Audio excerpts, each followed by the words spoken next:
E hoje nós temos a satisfação de ter conosco o nosso amigo Hilo de Matos, que veio de Florianópolis. Ele é do Centro Espírita Joana de Ângeles e também trabalhador da primeira URI, Primeira União Regional Espírita, lá de Florianópolis, que vai nos falar sobre a fé transporta montanhas. É a palavra, que Jesus te ilumine. Boa tarde a todos. Obrigado pelo convite, é bom estar aqui. É sempre bom estar aqui, rever amigos, e rogo ao nosso querido Mestre Jesus que a sua paz, o seu amor esteja em nossos corações. O assunto que a gente vai tratar hoje aqui está em o Evangelho segundo o Espiritismo, no capítulo 19, e versa sobre a fé transporta montanhas. Então vamos procurar entender aqui o que é a fé e quais são as montanhas que ela há de transportar. Quando eu era criança pequena, não em Barbacena, mas em Capinzal, que é uma cidadezinha no oeste do estado aqui, gigante, tem eu acho que uns 10 mil habitantes hoje. E lá na minha cidade natal, o que não é montanha é Rio do Peixe. Ela fica no Vale do Rio do Peixe, né? Então eu olhava quando eu era criança para aquelas montanhas e pensava assim: nossa, mas como que a fé vai conseguir transportar esse monte de terra? Que criança, né? A gente não entende. E depois, conhecendo a doutrina espírita, estudando as obras de Kardec, eu vim entender que essas montanhas que a fé transporta são muito mais pesadas do que aquelas montanhas de terra. E é isso que eu vou conversar com vocês aqui, que eu gostaria de conversar com vocês nessa noite, para a gente compreender, então, o que é a fé e de que forma que ela pode movimentar essas montanhas que estão dentro de nós, né? A doutrina espírita, ela vai sempre nos socorrer. Eu não tenho a mínima dúvida disso, né? É a doutrina do Mestre Jesus, o Espírito de verdade. Ele nos enviou, a partir do seu amor, da sua luz, da sua sabedoria, os seus conhecimentos, na medida de que nós podemos compreendê-los. E Kardec, na sua imensa bondade, o mestre Lyonês, por quem guardo um carinho imenso e rogo a Deus e a Jesus que o ampare sempre, né? Ele organizou esses ensinos do Cristo, e hoje nós temos as 5 obras fundamentais da doutrina espírita, que são o Livro dos Espíritos, o Livro dos Médiuns, o Evangelho segundo o Espiritismo, o Céu e o Inferno e a Gênese, na sequência que Kardec escreveu, que fundamentam essa doutrina maravilhosa que, como disse, há de nos socorrer. Agora, para que ela nos socorra, é preciso que a gente compreenda o que ela tem para nos dizer. Porque a doutrina espírita, ela não promove milagres, né? Aliás, em a Gênese, no capítulo 13º e no 15º, agora fiquei em dúvida se é no 11º, não, é no 13º e no 15º, a gente vai entender que milagres de fato não existem, que Deus, se quiser, pode fazer milagres, mas Ele não necessita, porque Ele estabeleceu leis perfeitas, como o perfeito que Ele é, e Ele não precisa simplesmente derrogá-las. Então, o Espiritismo não vai promover milagres. Para que Ele nos auxilie, é preciso que nós compreendamos aquilo que o Mestre Jesus nos enviou através dos bons espíritos e que Kardec compilou. Então vamos entender hoje, procurar entender hoje o que é a fé e as montanhas que ela tem que transportar, né? Vamos lá. Primeiro vamos abordar a questão da fé raciocinada, né? E é importante compreender, tudo que eu falar para vocês está fundamentado em alguma obra, ou obra fundamental, ou se não em alguma outra obra que tenha um bom fundamento, né? E eu coloquei aqui embaixo no rodapé do texto, aonde a gente tirou essa informação. Essa é a questão 780 de O Livro dos Espíritos, onde Kardec pergunta aos espíritos: o progresso moral acompanha sempre o progresso intelectual? E os espíritos respondem: decorre deste, mas nem sempre o segue imediatamente.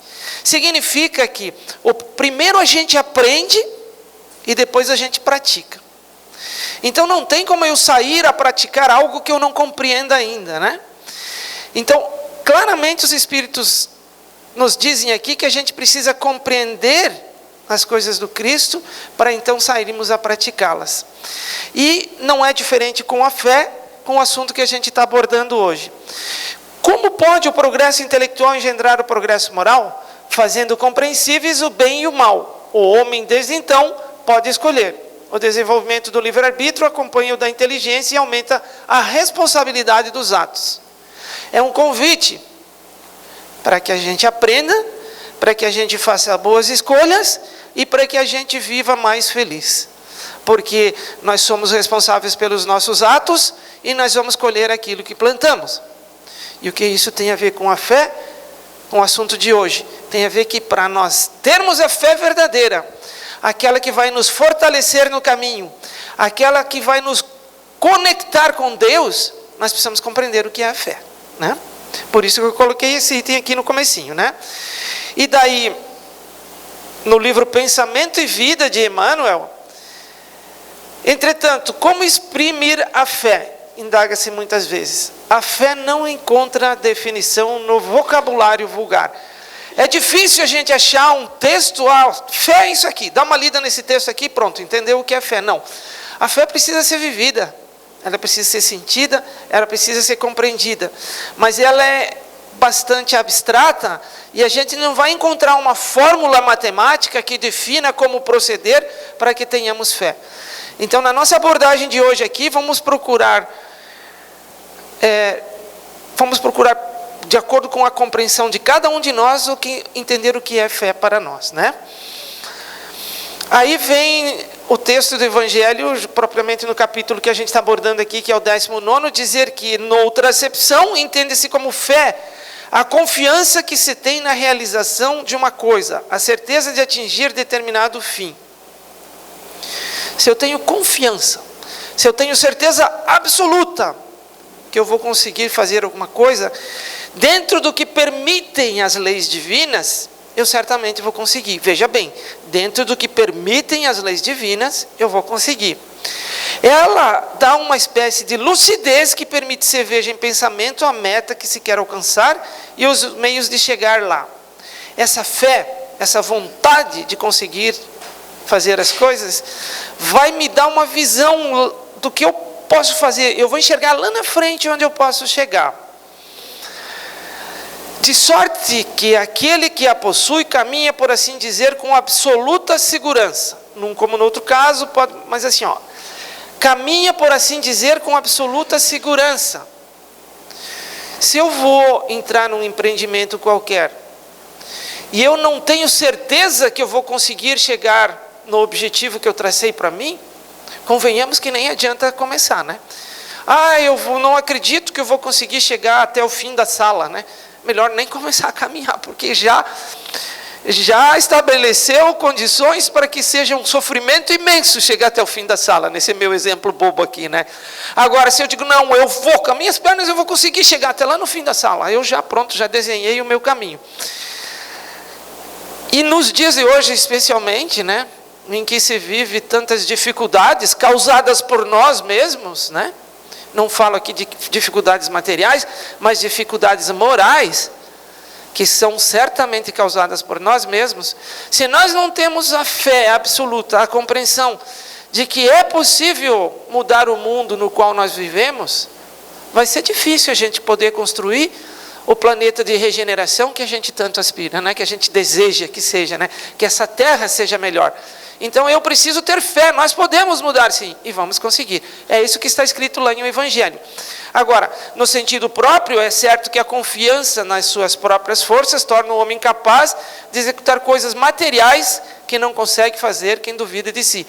Aqui, porém, no texto do Evangelho diz isso, unicamente no sentido moral se deve entender essas palavras. É óbvio que isso vai funcionar para as coisas materiais também, mas a doutrina espírita está tratando das questões morais, da nossa modificação íntima, daquilo que é perene, porque as coisas materiais são passageiras, né? São impermanentes, fazendo uso das palavras de Joana de Ângeles, as coisas que a gente carrega conosco são impermanentes. O que é nosso de fato, conforme está em o Evangelho, a verdadeira propriedade, no texto que está escrito por Blaise Pascal, aquele físico lá do século XVI, XVII, não lembro exatamente, ele diz que a nossa verdadeira propriedade são a inteligência, o conhecimento e os valores morais. Isso que levamos conosco de uma vida para outra, de uma existência para outra. o resto fica. Então, a doutrina espírita vai se ater a essas questões quando ela trata da fé, certo? A melhor definição de fé, para mim, né? Cada um tem a sua forma de compreender as coisas, mas eu encontrei lá no livro Pensamento e Vida de Emmanuel, no item 6, o título é Fé. Veja, quando a gente está à luz do sol, né, aquela luz nos aquece, mas ela não está queimando a gente intensamente. Se eu ficar o dia inteiro lá, é óbvio que eu vou queimar a minha pele, né? Agora, se eu pego uma lente, talvez alguns de vocês aqui já tenham feito essa brincadeira, de pegar uma lente, se a gente convergir a luz do sol num determinado ponto, a gente vai queimar um papelzinho. Já deve ter brincado disso talvez, né? Algumas pessoas aqui, espero que ninguém tenha queimado formiguinha, tá? Mas senão não vai para o céu, né? Mas a gente faz aquela brincadeira lá na escola, inclusive, né? Vai lá com a lente, concentra a luz do sol e ela queima o papel. Pois bem, a fé em Deus não é diferente. Essas vibrações, essa energia do amor de Deus por nós, do amor de Jesus por nós, os bons espíritos, ela está aqui distribuída, né? Para todos nós, como a luz do sol. A partir do momento que eu faço convergir essa energia toda para um determinado ponto, a partir da minha fé, vai funcionar como uma lente com a luz do sol. Então a fé é essa lente que faz convergir essas energias todas para um determinado ponto e eu consigo então atingir o meu objetivo. Lembrando que estamos falando aqui das coisas morais, né? Das coisas de Deus. Então eu posso, de alguma forma, movimentar isso tudo que me cerca, de forma a fazer com que esse amor, essa energia toda possa me auxiliar no meu processo de evolução moral. Possa me auxiliar quando eu peço alguma coisa pelos meus filhos, pelos meus pais, pelos meus amigos, por todos aqueles que sofrem mais do que eu. Então, a fé é essa lente que converge isso tudo, segundo Emmanuel. Para mim foi a melhor definição de fé. E aí, lá no último parágrafo, diz o seguinte: procuremos a boa parte... Não, vou ler o primeiro, não tinha lido ainda. Recordemos a lente e o sol. O astro do dia distribui equitativamente os recursos de que dispõe. Convergindo-lhe, porém, os raios com a lente comum, dele oferimos poder mais amplo, que é aquilo que eu estava falando, né? E no último parágrafo diz o seguinte: procuremos a boa parte das criaturas, das coisas e dos sucessos que nos cruzem a lide cotidiana. Teremos assim um espelho de nossa mente voltados para o bem, incorporando-lhe os tesouros eternos e a felicidade que nasce da fé generosa e operante, libertar-nos dos grilhões de todo o mal, de vez que o bem constante e puro terá encontrado em nós seguro refletor. O que Emmanuel está dizendo aqui? Bom, se essa fé, essa lente que converge esses raios todos, eu posso de repente estar convergindo coisas negativas também. Então o convite de Emmanuel, para que a gente aprenda a olhar as coisas boas que nos cercam, né? Porque dessa forma eu estou fazendo convergir o que é positivo. Eu me lembro que o querido amigo, o senhor Lenir Teixeira, ele foi presidente da Federação Espírita Catarinense, a gente participava da mesma casa espírita lá em Joinville. Agora eu não moro mais em Joinville, estou morando em Florianópolis. Ele botou um ponto preto no quadro, né? E aquele quadro branco, né? Botou um ponto preto. Aí ele disse: o que vocês estão vendo aqui, né? Estava todo mundo meio negativo aquele dia, né? Daí todo mundo, estamos vendo um ponto preto, um ponto preto. Estava todo mundo vendo um ponto preto. Aí ele disse: ninguém está vendo o imenso quadro branco que tem ao redor? Vocês entenderam? A gente está sempre focando no que é negativo, porque vai quebrar, porque vai estragar, porque não vai dar certo, porque não sei o quê. E a gente não enxerga que tem tanta coisa boa ao nosso derredor. Bom, basta ligar a televisão, né? A televisão é um poço de energias negativas, né? Parece que o mundo está acabando, principalmente se a gente assiste um jornal. Mas será que está tudo tão mal assim? Não existe nada de bom? Gente, por favor, né? Existe muita coisa boa, mas muita coisa boa. O que a gente precisa é fazer uso da nossa lente da fé para convergir as coisas boas. Porque, como eu falei, milagre não existe. E não espere que carruagens de fogo desçam do céu para resolver os problemas que nós causamos. Os problemas que nós causamos, nós vamos ter que resolver. Se esse mundo vai mudar, e ele vai mudar de provas e expiações para a regeneração, onde será mais feliz, quem vai ter que mudar ele somos nós, porque fomos nós que estragamos, né? Nós vamos ter que mudar. Então, vamos convergir a nossa lente nas coisas boas, nas energias positivas, para que a gente crie uma massa crítica capaz de neutralizar todo o mal. O mal existe, não tenha dúvida. Agora, nós podemos convergir o que é positivo com a nossa fé para neutralizar o que não há de bom. Fica o convite, né? Ainda em Emmanuel, né, só que agora no livro O Consolador, na questão 354, poder-se-á definir o que é ter fé?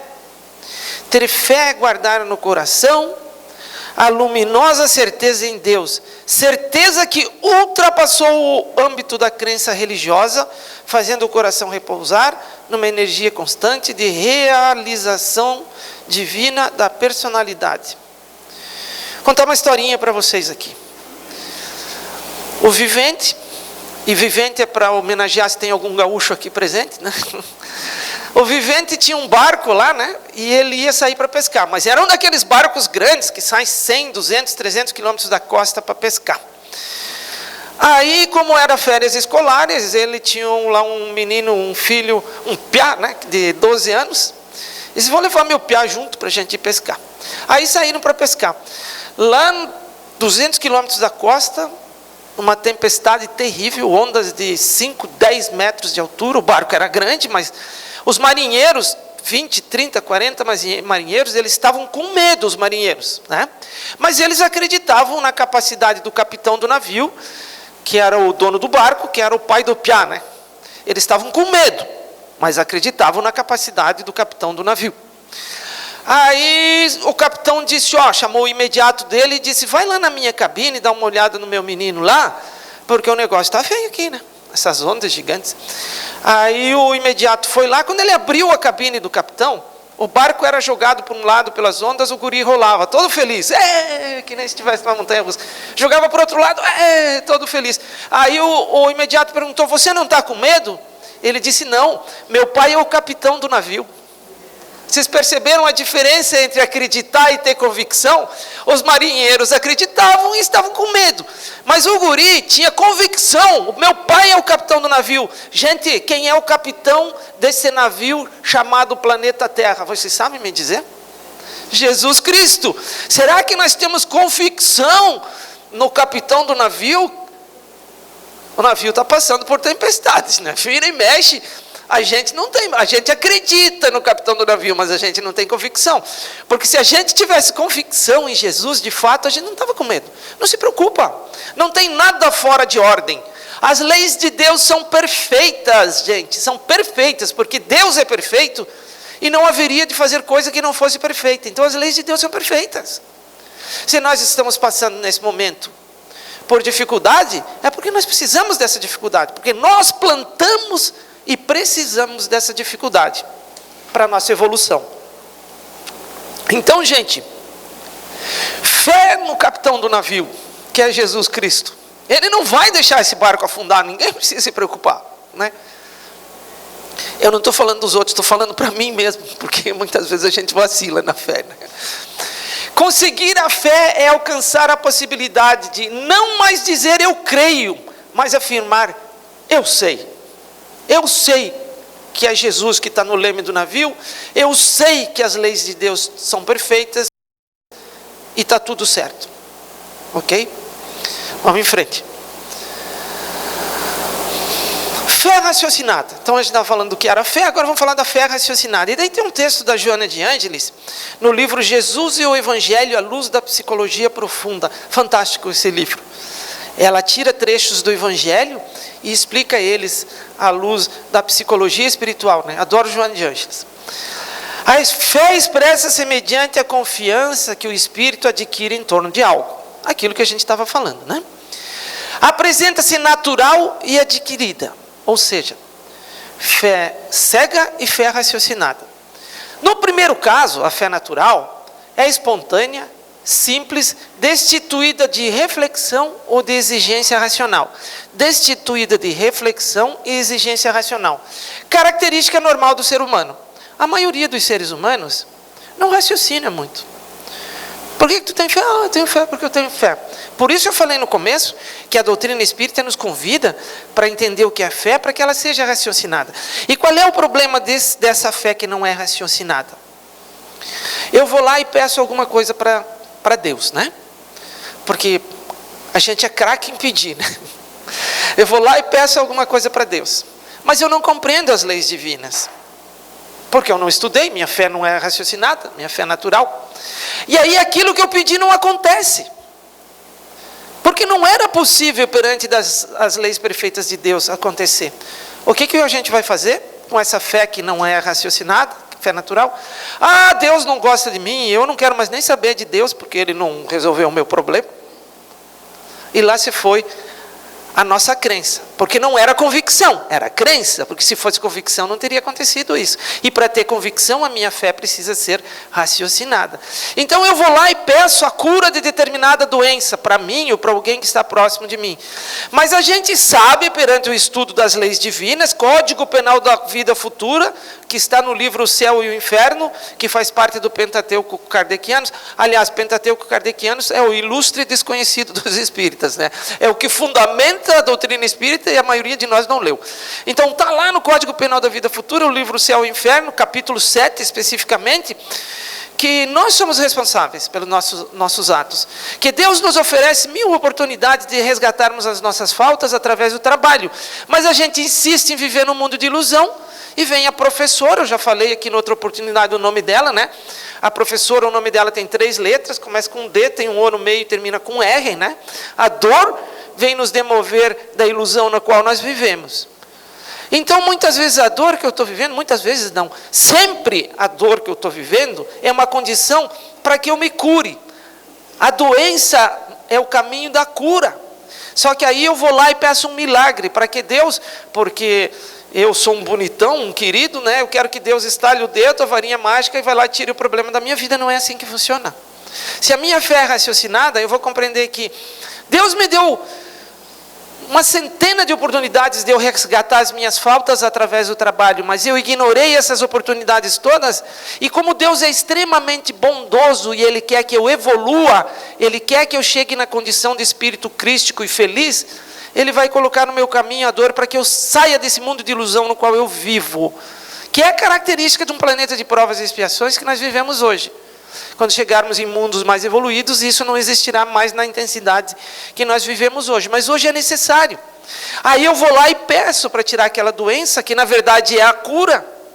E não acontece porque está íncito na lei que eu preciso passar por aquilo. E daí lá se foi a minha crença em Deus, né? Acabou a minha crença em Deus.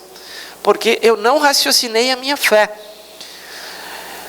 Na segunda acepção, que é a fé adquirida, é conquista do pensamento que elabora razões para estabelecer os seus parâmetros e manifestar-se. Joana de Ângeles é fantástica, porque às vezes a gente tem que ler umas 20 vezes o mesmo parágrafo, né? Depois que a gente lê Joana de Ângeles, a gente começa até a escrever melhor, porque ela é bonito o português dela.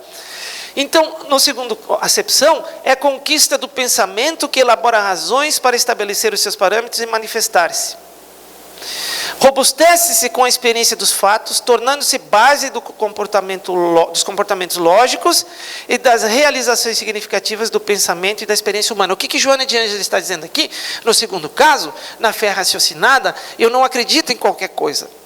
Eu acredito no que tem sentido, no que de fato existe e no que está concernente às leis divinas. Porque o Cristo, no capítulo 6 do Evangelho segundo o Espiritismo, vem dizer que o jugo dele é leve. Ele vem dizer que Deus não coloca no nosso ombro fardos mais pesados do que podemos carregar. Mas para isso a gente precisa observar a lei. Para isso a gente precisa compreender a lei. E no livro dos Espíritos, a maior parte do livro dos Espíritos versa sobre as leis de Deus. Mas a gente não lê, né? E aí a nossa fé não é raciocinada. E quando a nossa fé for de fato raciocinada, aí a gente vai compreender o mundo que nos cerca, e a gente vai entender que Deus nos quer bem, e que para modificar nosso estado de sofrimento é preciso que a gente mude a nossa condição íntima. E aí eu deixo de pedir por milagre. Eu, em vez de dizer assim, Deus, meu Pai, tira o sofrimento de forma mágica, entre aspas aí, né? Do meu caminho, eu passo a dizer o seguinte: Deus, meu Pai, se eu estou em sofrimento, é porque em algum momento eu fiz uma escolha equivocada e hoje isso me traz sofrimento. Então o que eu te peço, querido Pai, é que tu me dê força para suportar a dor pela qual eu tenho que passar. Percebe a diferença? A fé raciocinada vai fazer com que eu peça a Deus que me dê força para suportar as vicissitudes que eu mesmo plantei. Enquanto a fé que não raciocina vai pedir um passe de mágica para tirar essa dor do caminho. Certo? Essa é a grande diferença. Então a fé raciocinada, ela é robusta. Eu compreendo a Deus. Nas minhas limitações eu o compreendo. Eu sei que aquilo pelo que eu tenho que passar é necessário para a minha evolução. E eu deixo de pedir coisas que não têm sentido, né? Ainda em Jesus e o Evangelho à luz da psicologia profunda de Joana de Ângeles, a fé, no entanto, deve apoiar-se na razão, que perquire no discernimento que estabelece as diretrizes comportamentais, a fim de que não se expresse de maneira cega, levando ao delírio do absurdo ou à ingenuidade do período infantil. Isso que a gente estava falando tudo, fortalecido pelo que a gente acabou de ler. E ainda Joana de Ângeles, no mesmo livro, o homem de fé reconhece o limite das próprias forças. E não se aventura em empresas que lhe podem comprometer a resistência, levando-o à falência moral. Por isso, há um limite entre a fé e a ação, que deve ser tido em conta quando da tomada de decisão ante o que fazer ou deixar de realizá-lo. E aí, em face da proposta de que nada é impossível quando se crê, é necessário decodificar o que significa essa crença, à luz da psicologia profunda, para não se tombar no fanatismo perturbador e insensato, que é tudo que a gente estava tratando. Ah, se eu tenho fé, tudo posso. Sim, se eu tenho fé, tudo posso, desde que esteja íncito nas leis divinas. Porque ninguém pode violar a lei de Deus. É impossível. Então, se eu tenho fé, eu tudo posso, desde que esteja dentro da lei. Eu não vou fugir das minhas responsabilidades. Deus criou a todos nós semelhantes, iguais, e Ele não privilegiou ninguém. Quem plantou felicidade, colhe felicidade. Quem planta sofrimento, colhe sofrimento. Senão seria injusto, e Deus é soberanamente justo e bom. Então assim que é, certo, gente? Vou pular algumas partes aqui, porque o relógio obsessor de novo me olha, né? Poderemos utilmente pedir a Deus que perdoe as nossas faltas? A gente pode pedir para Deus perdoar as nossas faltas? Ah, Deus pega uma borrachinha ali e apaga. Isso está na questão 661 do Livro dos Espíritos, né? O ilustre e desconhecido Livro dos Espíritos. Deus sabe discernir o bem do mal. A prece não esconde as faltas, tá? Importante. A prece não esconde as faltas. Eu cometo uma falta, daí eu vou lá e rezo 10 Pai Nosso. Pronto, está tudo resolvido. Tira o tonton da chuva, né? Tira o cavalinho da chuva. A prece não esconde as faltas. Aquele que a Deus pede perdão de suas faltas, só obtém mudando de proceder. As boas ações são a melhor prece. As boas ações são a melhor prece. Por isso que os atos valem mais do que palavras. O que o Cristo dizia, gente? A tua fé te curou. Agora vá e não peques mais. Era isso que ele falava, né? O Cristo fez milagres? Não, o Cristo não fez milagre. O que o Cristo fazia, ele tinha uma capacidade. Bom, Jesus Cristo já era espírito crístico. Espíritos crísticos são os espíritos que atingiram a máxima evolução possível à criatura, né? Ah, seremos deuses. Não, não seremos deuses. Não seremos deuses. Porque se um dia viéssemos a ser Deus, haveria de ter hoje mais do que um Deus. E Deus é único. Seremos espíritos crísticos. Atingiremos o máximo da evolução possível à criatura. Não teremos daí mais defeitos.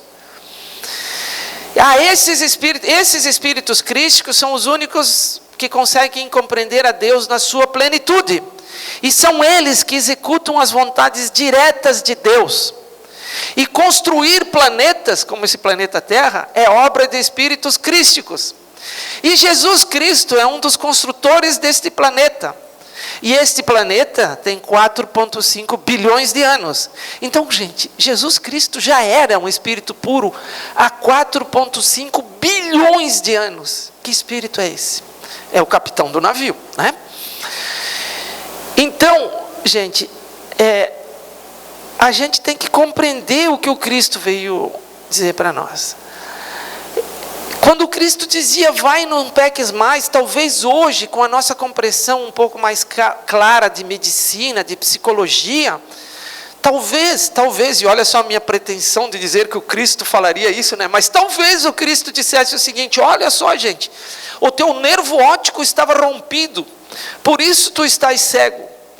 Na minha capacidade, porque eu conheço a tua psique, eu conheço a estrutura da matéria e tenho magnetismo para isso, eu emendei o teu nervo óptico e tu voltou a enxergar. Agora, meu irmão, tu não enxergava porque dentro de ti tu trazes uma condição psíquica, uma condição espiritual que te levou à cegueira. Então assim, eu consertei o teu nervo óptico, agora vá e modifica aquilo que está dentro de ti que te levou à cegueira. Compreenderam o que significa ou vá e não peques mais? Meu irmão, tua fé te curou, agora vai e não peques mais, é exatamente isso. Então o que eu posso pedir para Deus? Olha, Deus, eu estou em sofrimento. Bom, a minha fé não é cega, eu compreendo que esse sofrimento é fruto das minhas imprevidências. Então Deus me ajuda a não errar mais, porque eu quero ser feliz lá na frente. E me dá força para suportar aquilo que eu já plantei ontem. Diz no Evangelho segundo o Espiritismo, que se eu não encontro as causas do meu sofrimento nessa existência, é porque elas estão na existência anterior. Mas, ou eu acredito que Deus é soberanamente justo e bom, e entendo que eu sou fruto de mim mesmo, ou senão não vai fechar essa equação, né? Essa conta não vai bater.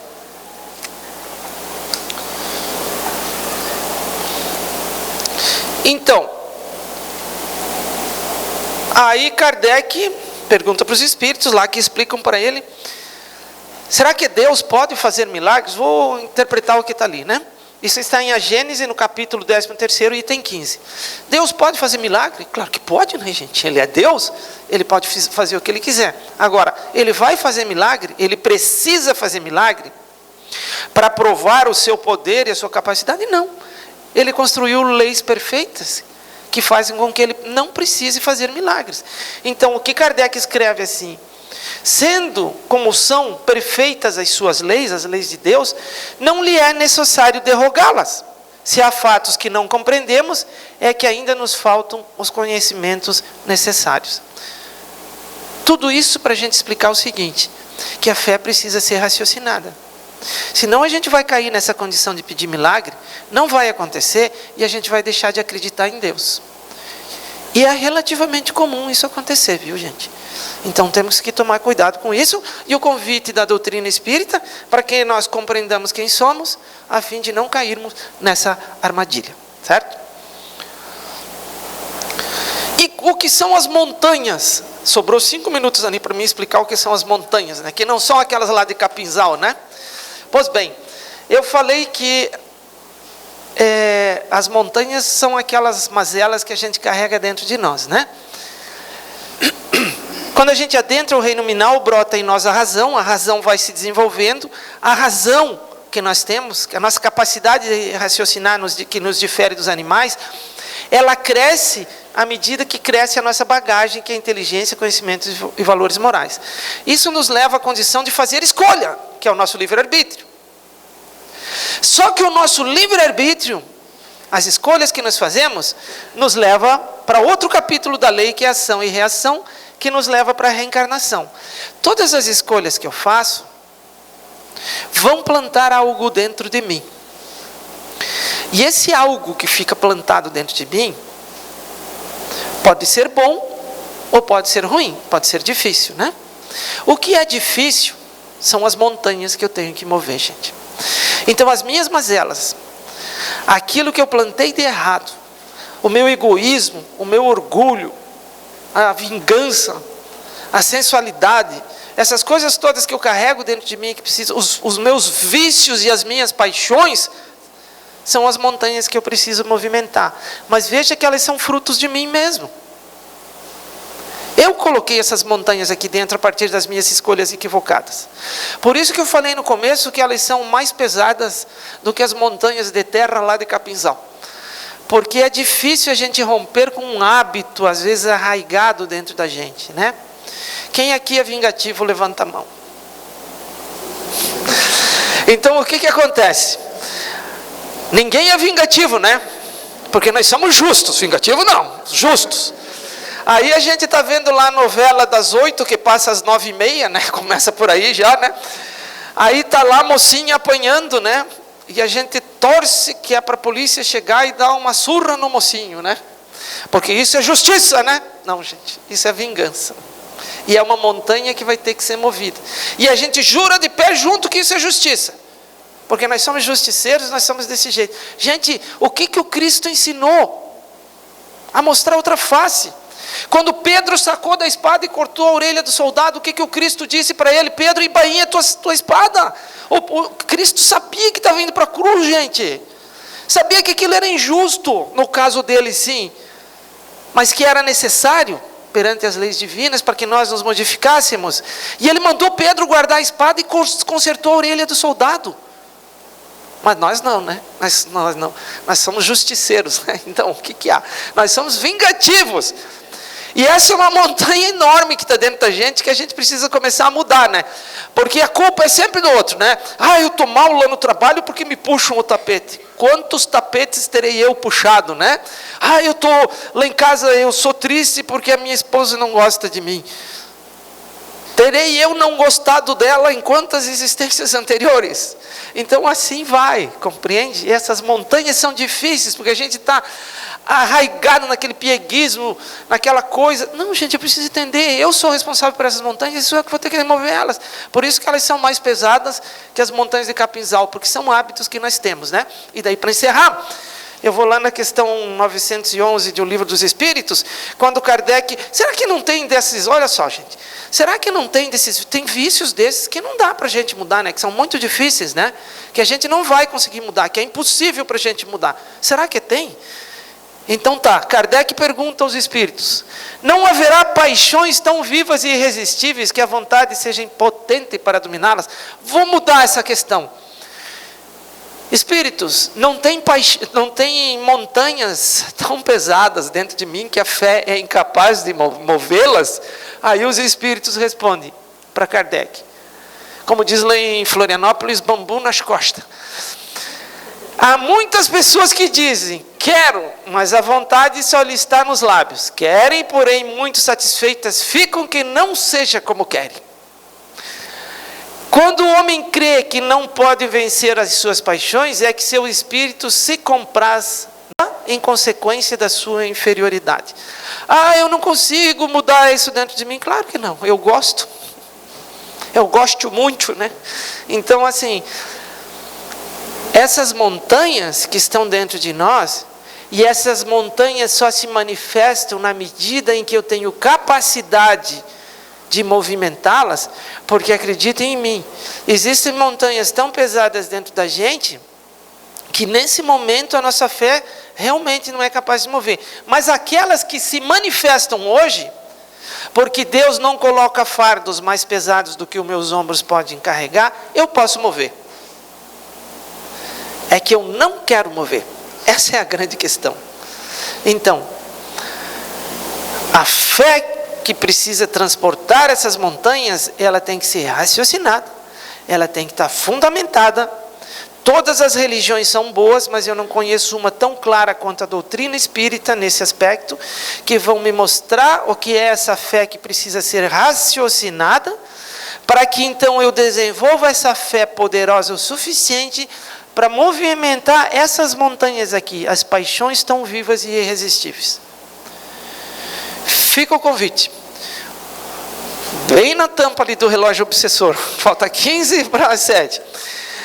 Muito obrigado de coração pela paciência de me ouvir. Muito obrigado por eu poder estar aqui. Gosto muito de estar aqui.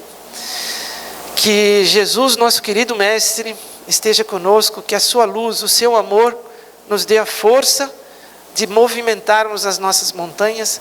Lembremos-nos de concentrar o que existe de bom dentro e próximo da gente, mais do que as coisas negativas que nos atraem, porque o mundo é bom sim. Vamos aprender a concentrar essa energia positiva, para que então façamos a modificação em nós e em tudo que nos cerca. Muito obrigado de coração, gente.